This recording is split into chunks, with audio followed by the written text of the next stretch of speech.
Assalamu alaikum. It's been 75 years since the independence of India from the British occupation. And it's pretty sad and disturbing how we are not in a position actually to celebrate anything here. I mean, anybody with a sensible mind would agree that this country is in a really unfortunate situation right now.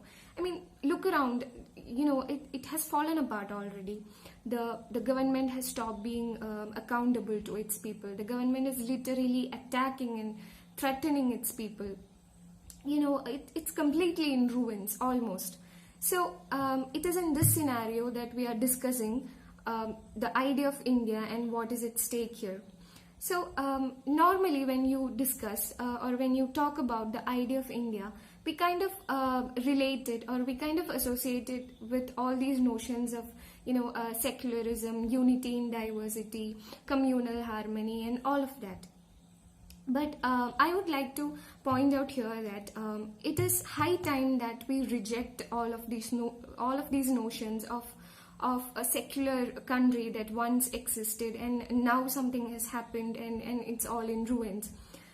When you look into the history of this country, at least for the Muslims, this has never been a secular state. This has never had any democratic values. This has never been just to its Muslims, to its Dalits, to any of its minorities for that matter.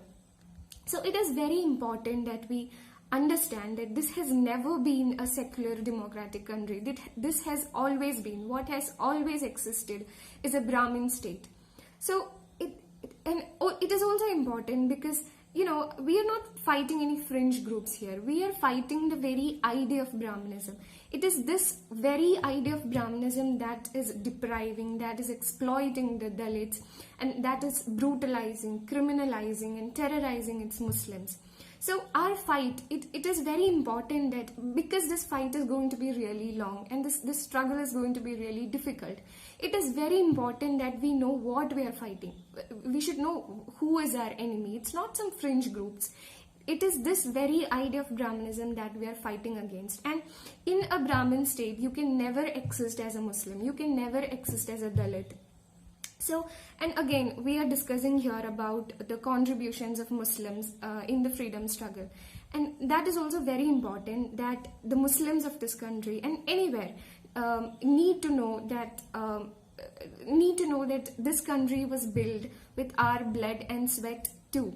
So we need to know that because we have been fed with this distorted history where we are the traitors and we have been feeling sorry for our Muslim identity for so long.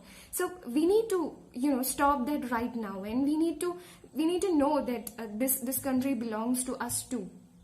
And now coming to the next part, what is at stake here? Now again, we cannot just go on and say the secular values of this country is at stake. No. What is at stake here? Most importantly, of course, there is a lot of things that are at stake here. There is justice is at stake here. Human rights is at stake here. But most importantly, what is at stake here is the existence of its minorities. It's our own dear lives that are at stake here.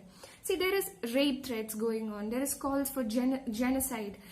A pogrom just happened. And there is Dalit girls are being raped. And what is causing all of this? And all of this is happening. It's important that even in international platforms, we discuss what is happening in India, all the human rights violations that are happening in India. But it is also important that we actually talk about the cause of it. What is causing all of this, and why is it that it is being facilitated in India? Why is it that the concerns of the majority community, why is it that they choose to look away when all of this is happening?